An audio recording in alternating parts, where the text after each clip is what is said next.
Good afternoon, friends.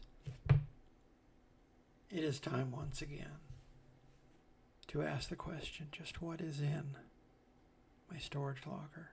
The answer today, well, friend, the answer is comic books. The answer is always going to be comic books.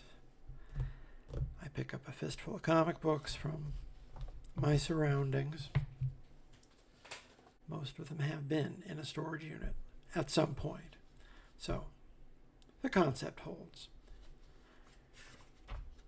If you like this show, if you like any of the videos I do, and I put a bunch of different videos up here, I probably should stick to old comic books, shouldn't I? But, I get restless.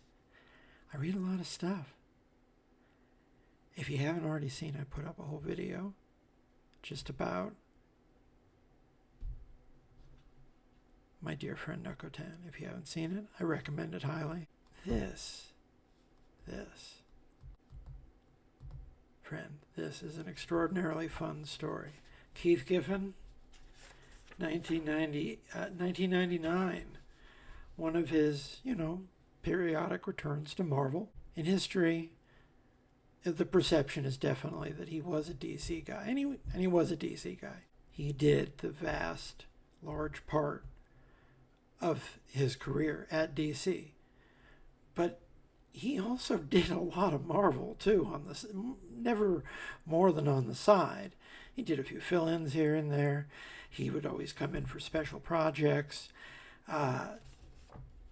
never that far away. And then when he stayed for any amount of time, in the 2000s, they just let him with a bunch of other people, but he was at the heart of it. Let him revamp the whole cosmic line, and that has been one of the biggest, inventions of the company, for the whole new millennium. So maybe they should have had him on staff for longer than those 2 years, because he was just going to go back to DC and draw something for, Dan DiDio. And I'll give it to him. The fact that his later comics written by people like Dan DiDio still basically read like Keith Giffen comics, with just, a different set of hands behind the scenes. You can tell the difference between a Keith Giffen comic that's co-written by James DeMatteis and a Keith Giffen comic that's co-written by Dan DiDio. However, at the end of the day, they're both still Keith Giffen comics, and that's to the man's credit. His OMAC is one of the best things he ever did. He was on fire for the New 52. They said, "Hey Keith, we need you to go out there and just do the weirdest damn thing you can think of." So he gave them that OMAC that lasted 8 polite months, because nothing from the New 52 got canceled until issue 8. And then there was a culling. And OMAC was right there for the first culling. And it's a shame, because it was top 2 or 3 books of the whole line, but it didn't have a hope of selling. It maybe would have sold 5 years earlier, 5 years later. But for the New 52, it was just a valiant misfire. It was a great book, though. Highly recommended. It's only 8 issues long. You can read it in an hour. Fantastic stuff from Giffen. So, Webspinners, Tales of Spider-Man. What was that? Well, that was probably Marvel's best ever attempt to try a Legends of the Dark Knight book. For some reason, on paper, you would think that the Legends of the Dark Knight formula that DC, figured out during Denny O'Neil's, early tenure, where they just started selling like, oh, we can have a year 1 version that we can get all the top shelf creators to do something really nice for. And that'll have serious staying power. And it turned out Denny O'Neil was absolutely correct. So much from Legends of the Dark Knight, especially the early run of that book, ended up being significant for Batman, which is kind of weird when you think about it, because that's not how the book was pitched. The book was pitched as back to basics. And you'd think that'd be not that hard of a formula, like a commercial formula. And for some reason, Marvel just has never really gotten the hang of that in the same way that DC did. Like I say, I think even though they've never given up on trying, they still, well, who knows what's going on now. But it seemed they would try. They did it with a number of characters. They did a Captain America book that lasted a year in the 90s. This lasted a few years. And I think, I don't think the Webspinners became a branding of any note within the franchise, but that's essentially what it was. Just more or less stories out of continuity, not like non-continuity, but just, get someone good in there to do something that can sort of stand on its own. So here you go. Issue 4 of Webspinners, Silver Surfer versus Spider-Man, drawn by Keith Giffen. Andy Smith on inking. I think Andy Smith did a fair amount of Keith Giffen inking. Seems fairly literal to the pencil mark there. And Eric Stephenson, who, I don't know if I could tell you the plot of a single other Eric Stephenson comic book. And I know I've read many of them, so it's a Keith Giffen book. You get Keith Giffen to draw your comic book, even if it's a detailed script. What you're going to get back is something that looks like a Keith Giffen comic book, and that's sort of the miracle of the man. They were doing one last attempt to hawk the 1960s Marvel cartoons, which are a hoot. I don't know if I recommend sitting down to watch the whole runs, because I have not sat down to watch the whole runs of those. Those are fun to watch every now and again. Oddly enough, it's, a good spotlight for the art that, is not necessarily something that persisted in Marvel's media adaptations, that, granular focus on, hey, let's look at what Jack Kirby is drawing here. But, so anyway, this comic has a strange pedigree, because ultimately this is a story that goes back to 1970 and the very last issue of Jack Kirby's Silver Surfer. Jack Kirby only drew one issue of the Silver Surfer's own comic book in the 1960s, and it was in 1970, one of the very last things he did for Marvel, I believe. And it is an incredibly angry comic book, possibly the most viscerally angry comic book of Kirby's career. There's an absolute breakdown of trust between the Silver Surfer and the human race, and war is declared. And it ends on a cliffhanger with, the Silver Surfer going full Submariner, I'm about to conquer the surface world, people. And you think, well, okay, Silver Surfer was getting canceled, so that was probably followed up in an issue of Fantastic Four, possibly the Avengers. No, it was never addressed again. It was just not a story that anyone ever really wanted to touch, until Keith Giffen wandered in the door. And, I don't know if this was his idea even. This could be Eric Stephenson's idea, but I don't know. I think the idea, it feels cheeky. It feels like a Keith Giffen high concept. Yeah, I remember that really bitter comic book from 1970. Let's just inexplicably follow it up as a Spider-Man story. Because that's what you did in the Bronze Age. You went back and you made sure that every piece of the carcass was used. You didn't just leave stuff by the wayside. I guess they made a lot of Animorphs videos. My goodness, I was just a little bit too old. I, never encountered the Animorphs. But they stuck around. People still like those guys. They've never brought them back, though. That seems like a real no-brainer. Oh, what was I saying? This is exactly what 90s Marvel could do. Avengers Forever by Kurt Busiek, Karl Pacheco, shepherded by Tom Brevoort. Yeah, they can do that. The company is in shape to produce books that have, good talent putting their weight behind them. But in terms of actually building a line, no, not a chance. The actual comics, most of them, unless they, were coming directly out of that office. It's a rough time. But like I say, this was also the same period that gave us Earth X, which ended up being remarkably generative for the company. Remarkably generative, even though they didn't even pay to start it. It was a wizard's idea to begin with. But it ended up being a really profitable brand for them. Although it was devalued during the Quesada era, but what wasn't? And this is back too, although I don't see the comic books. If they could actually do a real comic book with these characters, that might sell some copies. What are you doing? Someone is having problems. Do you not appreciate this Keith Giffen drawn helicarrier? Look at this. Look at this comic book. Now, I will say, I'm not too fond of the coloring, that digital chameleon.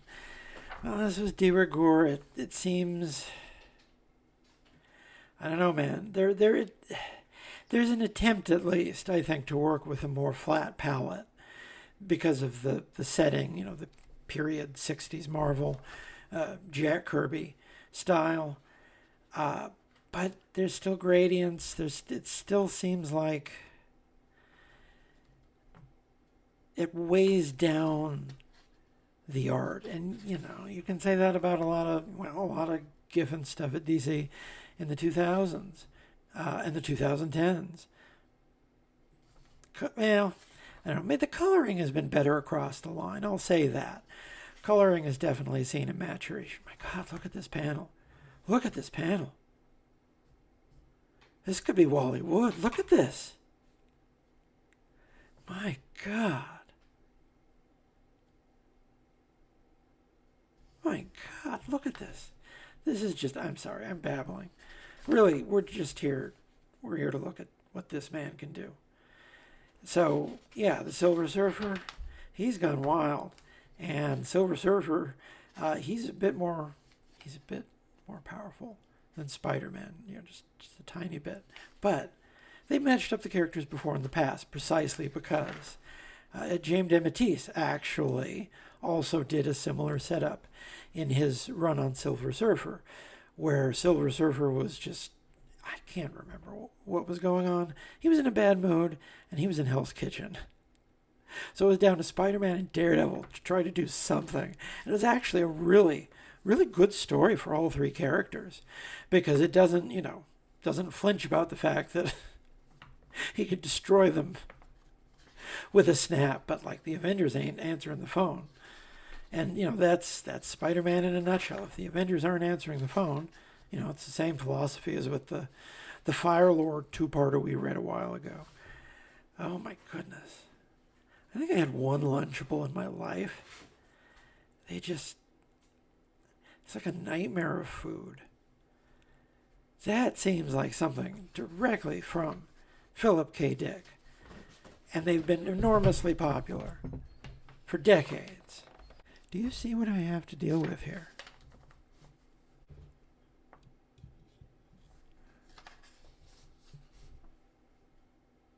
So, yeah, just page after page of Keith Giffen in his, Kirby best, going for a slobber knocker between the Silver Surfer and Spider-Man. And Silver Surfer's fighting mad. Spider-Man's just a very stupid man, ultimately, at the end of the day. Honestly, that should have been James Denis doing the dialogue on this, because James Denis, he was working for Marvel at the period. This was maybe right about where his Silver Surfer got canceled, somewhere around here. It lasted, straight up, it lasted over 10 years, that volume of the Silver Surfer. And for some reason, they've never really... it's because every new volume of the Silver Surfer has to have a new take on the character. That first volume sold because it was just the Adventures of the Silver Surfer. I don't know. It seems like maybe there's just something that doesn't gel with successive, not creators, because creators love the guy, but just the idea that, just put a comic on the stands where this guy is actually the protagonist. people like him. They don't like every story that you put him in. He was just shuffled off to the side in the early 2000s. That book sold for years, but when they brought him back in New Marvel, it was that, man, look at this Silver Surfer. It's just putting Spider-Man in the hospital, which is exactly what you think would happen. Even if he's holding back, he's still basically breaking every bone in Spider-Man's body just with a casual gesture there. And that's just him, lowering himself to physical combat when he actually, pops with the zaps there. Scrack-a-choom. Well. Oh, but in case you were worried that classic story would not turn out to have been the machinations of the Psycho Man, well, my friend, I'm here to tell you it was indeed retcon to be the machinations of the Psycho Man. So yeah, is this comic on some level deeply disrespectful to Jack Kirby? Yes, but the fact that it's Keith Giffen and he obviously put some thought into the disrespect, it's kind of significant where he chooses to put his energies. So this runs for a couple issues, I think. The first arc of this is J.M. DeMatteis and, I want to say Michael Zulli. Oh, by the way, look, we're at the tail end of the subscription era. And there's all of, it looks like 20 books right there. So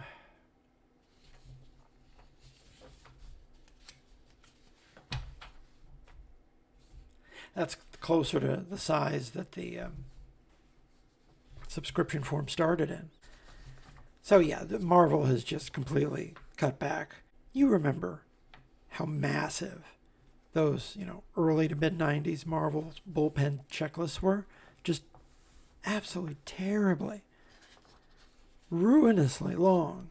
And this is a small publishing slate for Marvel, but at the same time, these are lean years. These are the leanest years the comic book industry will ever know. As bad as you think the direct market has gotten, go back and look. The sales per year around the turn of the century and a little bit after. And, the years that I started coming up through the ranks. Lean times, friend. They were pumping talent into the books already. This was the first stirrings of Marvel Knights, Kevin Smith and Joe Quesada. And straight up, I think this whole run of comics is a mistake. They should never have let Kevin Smith and Joe Quesada do what they did. I think they took something significant out of the franchise forever in a way that they can't get back. And that really, it pisses me off because this story is not as good as the death of Gwen Stacy, and it needed to have that kind of weight, and it just didn't. And now we don't have that character anymore, and I think that's a serious mistake. What can I say? Oh, man. John Byrne is still doing Spider-Man Chapter 1. No, man. I don't have a whole run of it is the thing. I'd be tempted. I would definitely be tempted to read it on the TikTok and shred every last one of my viewers. Uncanny X-Men, well, we're on the Alan Davis years and with Adam Kubert. So I'm still sticking on because they have Alan Davis doing it. That was it felt almost like a form of bribery. Like, what is the one thing we can do to keep, like, the hardest of the hardcore invested? Give the main books to Alan Davis with the, not so secret that Chris Claremont is waiting in the wings and actually helping to feed him the resolution of all these plot lines that had lingered, well, some through the 80s, but a lot through the 90s. And Claremont didn't want to deal with because famously, when he landed, it was all new, all different. Everyone hated it. It was a massive, terrible, era-defining mistake for the X-Men. That's why they were desperate enough to deal with Grant Morrison. Not something that Joe Quesada does naturally. I think history is pretty solid on that. And I've thought about it over the years because I think it's an important turning point in history. Imagine the world where Claremont doesn't stiff on X-Men, where he actually has another few readable years on the book, which he did a few years later, actually during the House of M era. It was Chris Claremont steering the ship through what was otherwise a very weird period for Marvel's mutant teams. But it was also, Chris Claremont wrote the books for a few years. And, I'm not going to say that it's high top shelf Claremont, but it reads better than the late 90s Claremont. He had sort of dug himself out of the ditch. His writing was a little bit leaner. But the fact is, he misread the moment here. He thought the people wanted all new, all different Claremont stuff. It's like, no, we want you to come in and do what you're sending Alan Davis out for us to throw banana peels at. If you would come on and resolved everything in your first move, dealt with all the Magneto and everything that you didn't want to touch, people wanted to see that. People didn't want you to just throw like 24 new characters at us and expect us to. I just read these not that long ago, relatively speaking, and they're terrible comic books. I wish I could say they weren't. I wish I could say they were a diamond in the rough. They gave Claremont carte blanche to stiff. He wrote more interesting comics for Marvel at the time. His Fantastic Four, it wasn't very good, straight up. But it was remarkably generative. He put a bunch of stuff into the mythos that was later picked up and used by every writer who's touched the book for 2 decades. Down to Hickman. Hickman took a fair amount from Claremont, I think. Still in the Dan Jurgens and John Romita Jr. Thor. Dan Jurgens is on Thor long enough that, he has a Bronze Age phase with John Romita in his Kirby mode. And then he stays on the book through the first, part of New Marvel, and he turns it into something rather different from anything else Dan Jurgens had ever written before. A character piece with a lot of, rumination and almost sort of a Vertigo feel, taking the material in that direction. It's like no other run of Thor, period. And it's the second half of the Dan Jurgens run, kind of an interesting run of comics, straight up. Maybe, bears some rediscovery. They're publishing this X-Men manga, which I don't think I've ever seen, but I think they put it back on the market again recently. Yukikaze Amagi.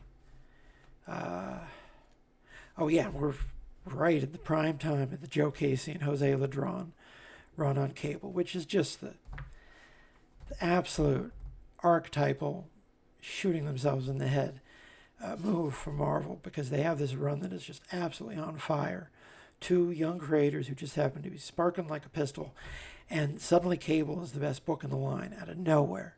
People are paying attention. People love this book. So they bring back Rob.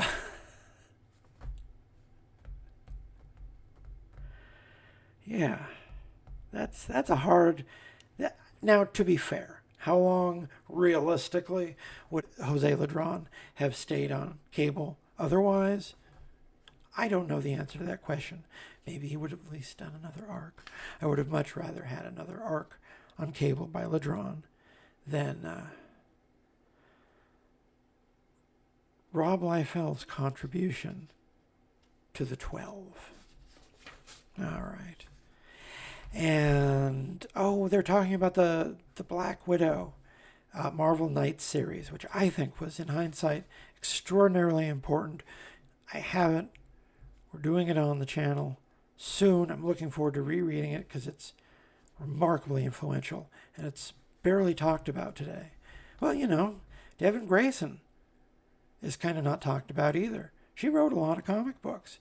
What was that book that DC prestige format Vertigo thing that had her name on it that was surprisingly interesting? Because I never really heard of it before. I need to find the rest of it, but I think it's like 4 issues long. Oh yeah, and it was Klaus Janson inking the John Romita, no less. So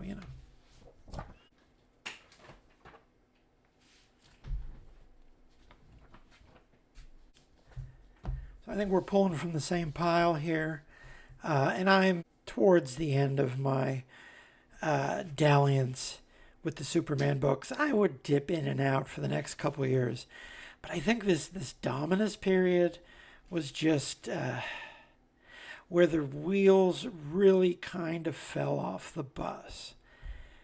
This is, well into the Triangle period, almost 10 years. I think we're in 8 years into the Triangle period at this point, with the same set of creators, more or less. This has Karl Kesel, Jerry Ordway, Tom Grummett, Denis, Rodier. These are all people who've been in and out of the Superman office in one capacity or another for a decade. Ordway was working on the books with Byrne. Karl Kesel, he did a lot. Tom Grummett, enormous amount. So, maybe they were comfortable. Now, straight up, I was comfortable too. They were still putting out new Tom Grummett comics. I bought pretty much anything I saw Tom Grummett's name on. I think he is absolutely excellent, underrated, considering the fact that he drew some very popular comics. The characters that, he worked on the most, Robin, Superboy, Superman, those characters sold really well when he was drawing them. And he did a lot of good work for Marvel as well. He drew that run of Thunderbolts during Civil War. That's one of the best things to come out of the really strange Civil War event, which, we'll never be reading because I didn't buy it in singles. I actually have a lot of Civil War in the hardcovers, which is kind of an indefensible decision, except for the fact that I think, strangely enough, it was an excellent crossover, even if it was a terrible story on an almost elemental level.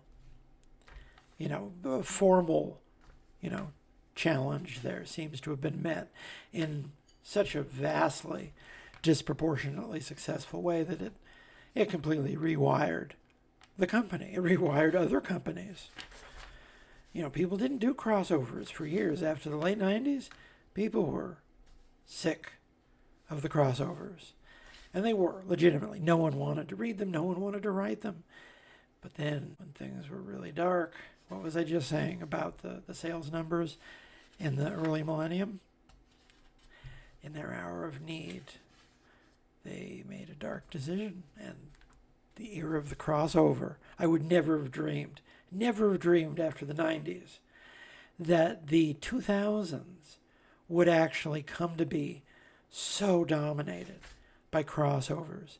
But that era, really, almost more than any other era in Marvel, is dictated by the progress of crossovers.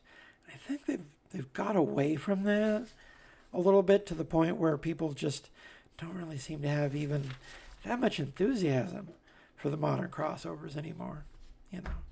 $4 a pop, even if you put your best guys on the crossover. I think I bought one issue of the Blood Hunt that had Hell Cow in it, specifically because it had Hell Cow. And I think the story was written by someone I follow on Twitter or something, so I picked it up. That was the one issue I bought because I think I've said in the past, I wrote a fan letter to Marvel in the 90s telling them to do more Hell Cow stories because they, foolishly, and this is the second month of the second week of the Tangent promotion, which I don't remember. I think I have all of, but straight up, just the fact that I don't remember that. I didn't remember anything about the Tangent Superman, really, that we read on the show a while back. But I read the first week to death.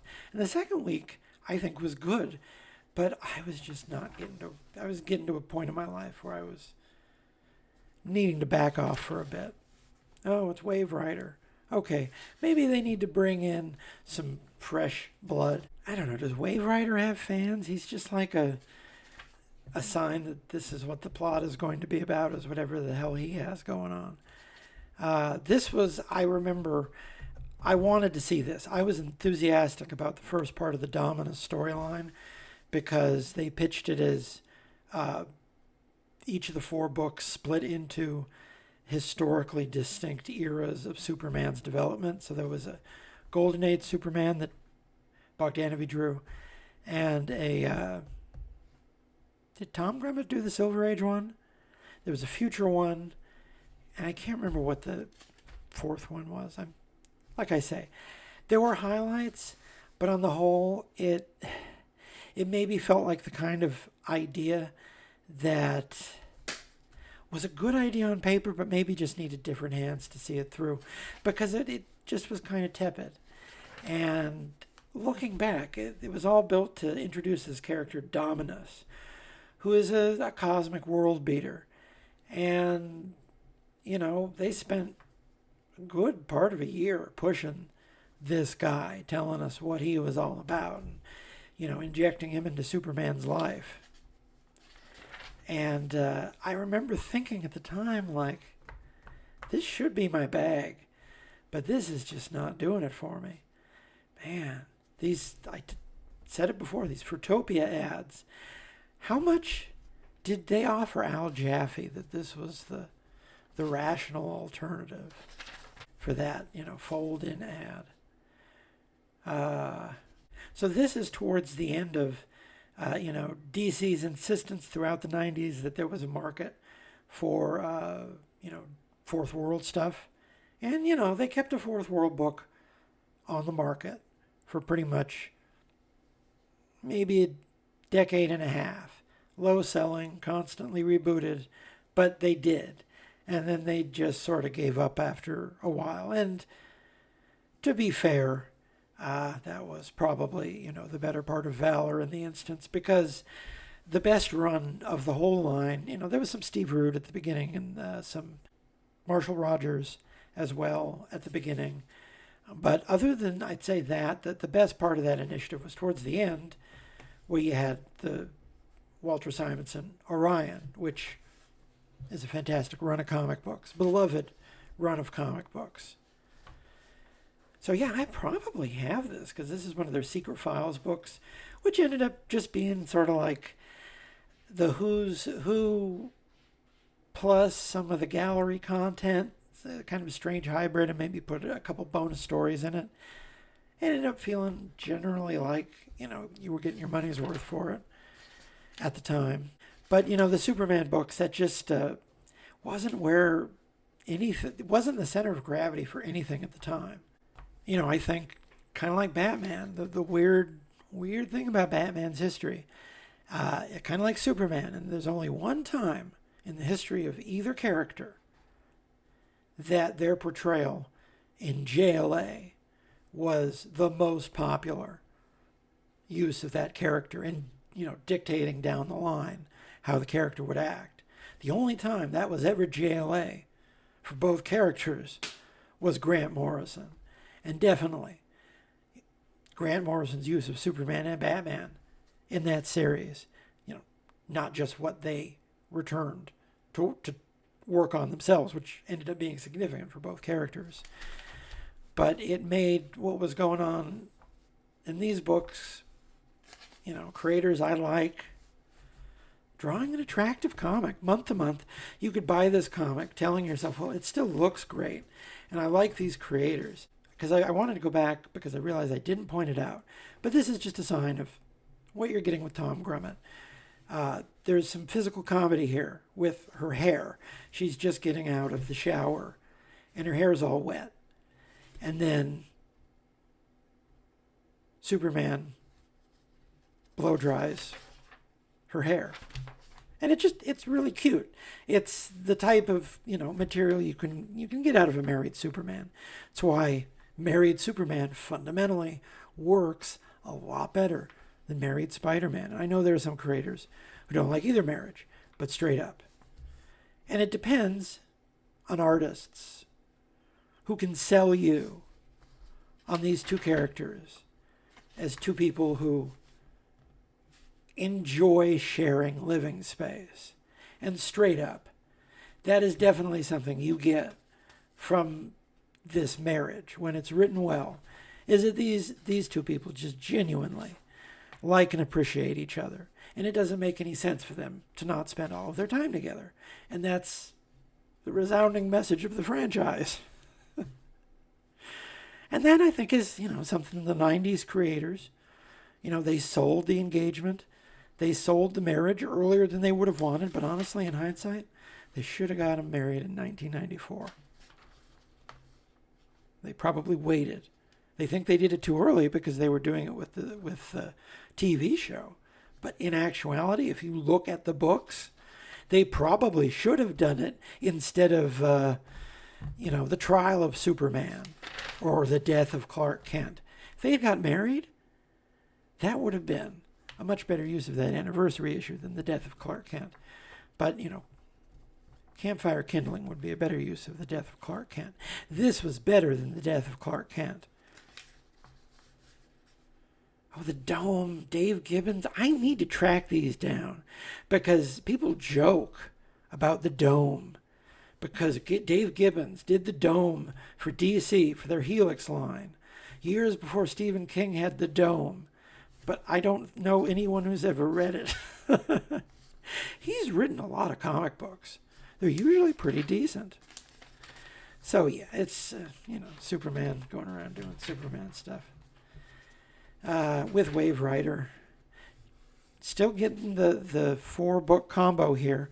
You can subscribe to all of them for $59.95. And, these kind of ads were built for Grammy and Grandpa. But straight up, $59.95, that's a bit too much for Grammy and Grandpa, even in like 1998. I think I have seen this ad before recently and said this looks like I'd probably want it if I saw it because it's got Bo Hampton stuff on it. Scott and Bo Hampton. Anytime you see their names, it goes without saying, go out of your way to see what they're doing.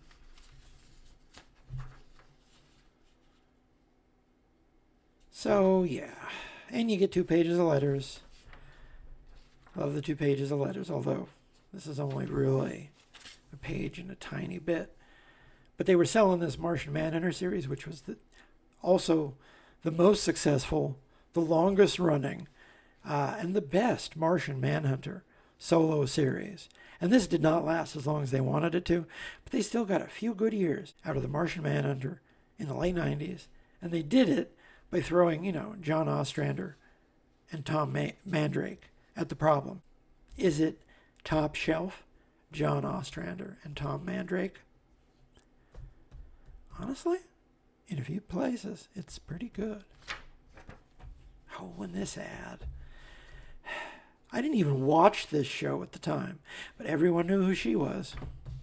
I've seen 1 episode, and it was enough. It was enough for me. Out of there.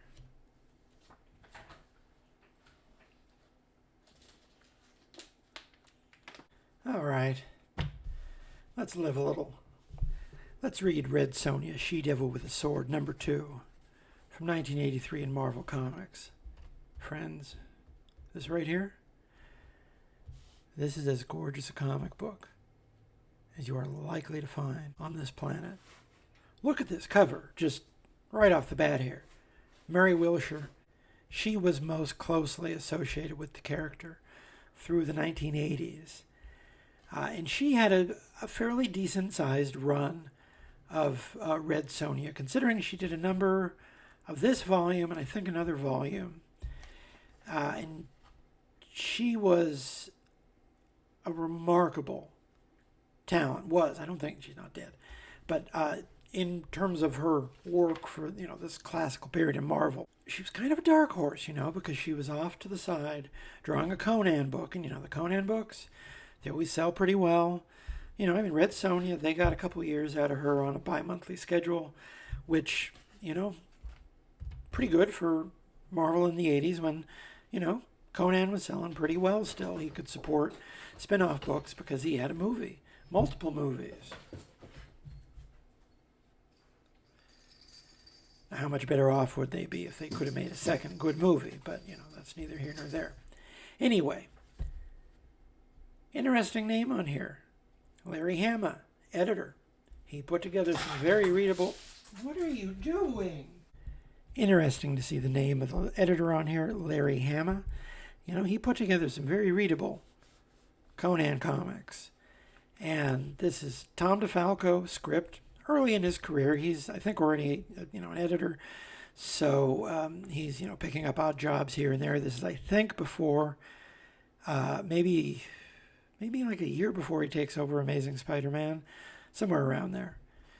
But Mary Wilshire drawing with Nestor Redondo on finished art here, Janice Chang letters, Christy Shield colors, and in fact, you got a Tom and a Nestor and a Larry, but you also got a Christy, a Janice, and a Mary, and that is pretty much unique in the mainstream in the 1980s to have that type of, gender parity. And, certainly you go back and look at the Marvel Star Wars, that last run of comics is being written, drawn, I want to say lettered, colored, edited. I think there's one man in the bunch, but maybe an editor. No, I don't know. See, I can't remember. But I can't remember off the top of my head.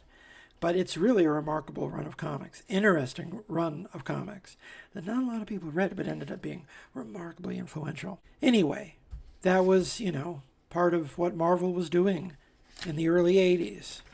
Progress under Jim Shooter directly. That was just completely, I don't want to say rolled back, but receded throughout the rest of the 80s and certainly in the 90s. By the time you get to the late 90s, with a few noble exceptions like Devin Grayson, we're kind of in a sausage fest. But look at this. Clearly with the character, the comparison that comes to mind is Frank Thorne. And you can see definitely in Mary Wilshire an inheritance of, Frank Thorne's sensuousness, which was, remains absolutely, essential to the character's appeal in, any medium. But there's also some very self-conscious compositions from, Barry Windsor Smith, and having, Nestor Redondo definitely gives it that illustrative feel. She has an eye for classic composition. So, yeah, classic composition plus, slight bit of the old Hal Foster illustrative technique. Suddenly you got a nice looking comic book for $1 at the grocery store. What was the ad for? Oh, one of these early TSR ads. Man, looking at how much ad space they had in comic books for well over a decade, and then they just stopped. And now TSR isn't really that type of company anymore because they're owned by another company that doesn't buy any advertising, really, in Marvel Comics anymore. Honestly, the Dungeons & Dragons brand, the absolute best thing that could ever happen to it would be for Hasbro to go into bankruptcy and have them, they're valuable. Someone would buy them as long as it wasn't another hedge fund. That brand is so valuable, and it just can't really be taken full advantage of by Hasbro. The brand saw its biggest expansion during a period when it was more or less an independent outfit pushing its own priorities, not part of the Hasbro ledger. And you can say that for a lot of hobby companies. Marvel Comics. But look at this. Look at this. My God. Look at this. You know who doesn't appreciate Mary Wilshire read Sonja. Roger doesn't appreciate Mary Wilshire's read Sonja. But look at this. Look at this. You know, oh, look at that face. My God, that is a face right there. Look at this panel. Look at this panel. Just look. This is world historically good. Oh man. I haven't had bubblegum in ages, but that ad just makes it look quite alluring. Look at how flawless, almost, with a touch of Severin, you see in the combination of, Mary Wilshire's classic and unerring eye for composition, anatomy, physiology, gesture. Her figures don't look stiff at all. Her compositions are dynamic when she puts that all together with, someone with the illustrative eye of Mr. Nestor Redondo. The effect, look at this, friend. Pretty much anything from the Conan office of the early to mid-'80s, strong stuff. Lots of good creators hiding in plain sight. That's where Mark Silvestri got his start. Man, look at this. Look. I know I just keep saying that. But it's just like, it's page after page after page of just the most gorgeous comic book. And, quite sexually charged as well.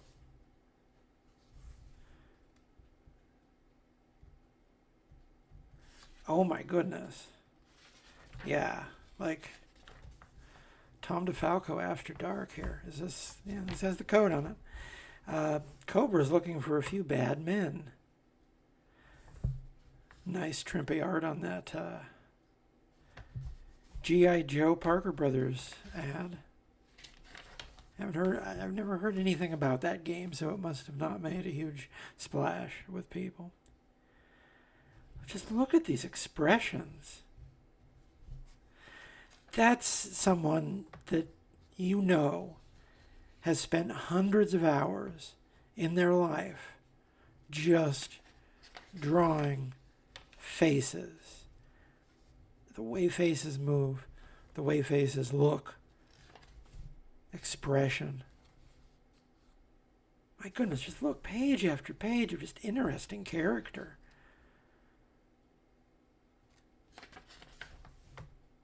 Oh, and this coloring. Who was that again? Christy Shield, yeah. Everyone's sort of putting their best foot forward here. And this is not like a Baxter paper comic. This is regular newsprint. 1983, you're buying this at the supermarket. And, I'm sure plenty of people did buy it at the supermarket because everyone knew that Red Sonja hung out with Conan, and she even had a movie, which, I haven't seen since probably I was the age it came out. Look at this, though. Yeah, this. You need to go track these down. Go track down every Mary Wilshire you can find, Lord willing and the creek don't rise when I finish more of those Murderers Row articles, which really, I've just been very tired lately about writing. So, I've been on a rut. But if I could write as many of those as I wanted to, I'd already be on her by now. She definitely deserves one, if anyone does. Just look at how good this is.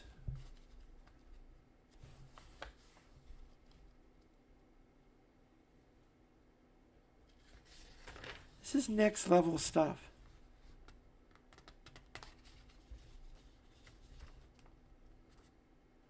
Creative use of color holds throughout the issue. Makes it really pop in places. Oh, just what was I saying?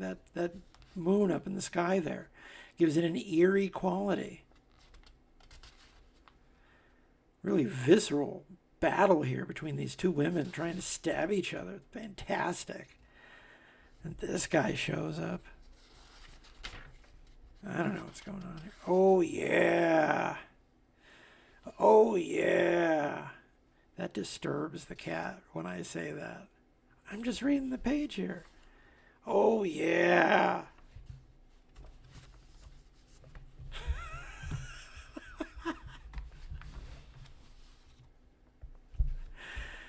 All right. So, yeah, we're to the end here. Oh, and this guy shows up. He looks fun. I hunger for you, Red Sonja, and eagerly await our reunion. I don't know if I have issue 3. I haven't found the whole series of these yet. Let's see. Any names I recognize?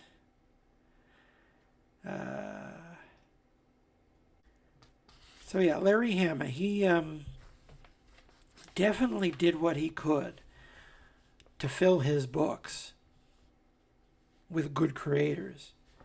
And he got some of the best art of the period. For, the Cull, my goodness. We're going to be reading an issue of the Cull.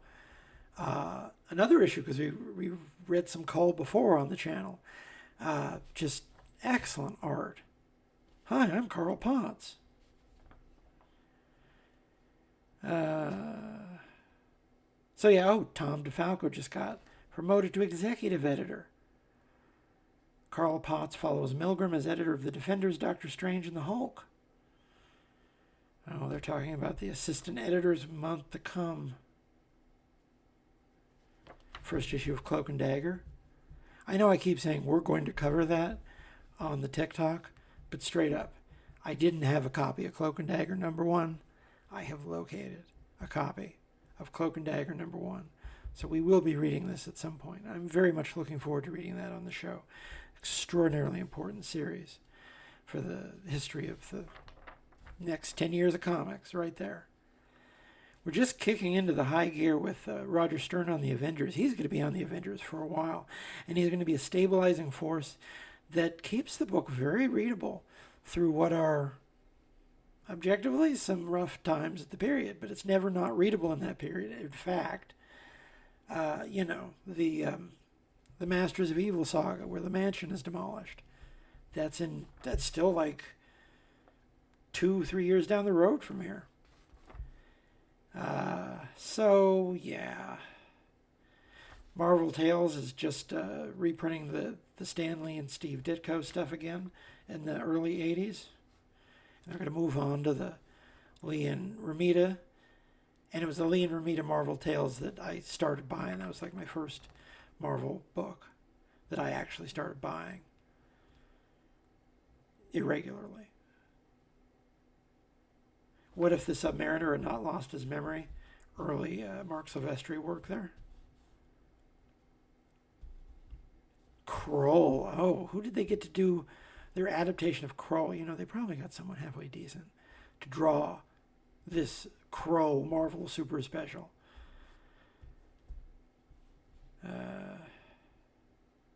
Kree-Skrull War, they're already gearing up and doing lots of these Baxter paper reprints that are going to be so popular for this period here. Great reprint volumes to go back and pick up for a song. Cheaper than the trades for a lot of that stuff. And interesting color work that you're not going to see anywhere else. We read the Neil Adams X-Men on the TikTok, but it was the early 80s Baxter paper reprint with special new coloring, unique coloring that I don't think has ever been reprinted. Interesting and unique way to read the material, because it's been jumbled together to make it an easier read in one sitting, which was the goal. So it makes for an interesting effect. They'd never do that, anything like that again today, but an interesting evolutionary step to where we are now. Dazzler the movie, graphic novel, Jim Shooter, Frank Springer, Vince Coletta. Hey, they got a new Dazzler #1 coming out. Let's have a facsimile edition of the Dazzler the movie graphic novel. How about it? You think we could will that into being if we pray. Burger time! I don't know what this man's deal is. I can't deal with it. I can't deal with it.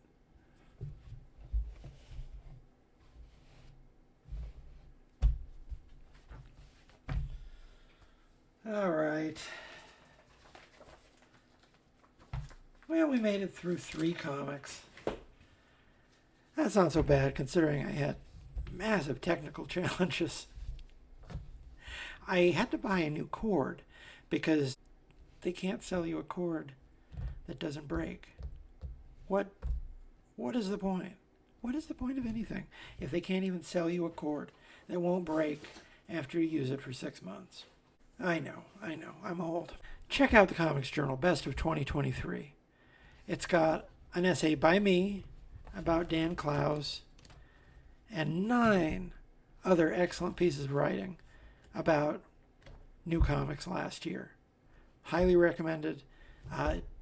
Any better comic book store might still have a copy on the shelf or would be happy to order it for you because I'm certain they have a few left at the distributor. Tell them I sent you. Check out my other videos on this channel. I don't know how often I'm going to do, reading books, but, when the urge strikes me, I have a couple up now. One for the Deer manga, one for Fist of the North Star. I do other videos about new comics, what's in the bag. What else? Oh yeah, I do daily comic book reviews on TikTok. I do a podcast with Claire Napier. It's called Udder Madness. We talk about Top Cow Comics, Witchblade, Mark Silvestri, Michael Turner of the Darkness, all that good stuff. We just put up a bonus episode not that long ago about the new first issue of the new volume of Witchblade. We talk for an hour and a half about that one comic, so we have a good time doing it. We have such a good time doing that show. I love doing that show. I enjoy doing it, and I hope we keep doing it for years and years to come, so you got to go check it out. What else? I don't know. Just be kind to yourself. Be kind to the world. Be kind to animals. Be kind to small children. Be well, do well, all that corny stuff that I send you off with. Have a wonderful day.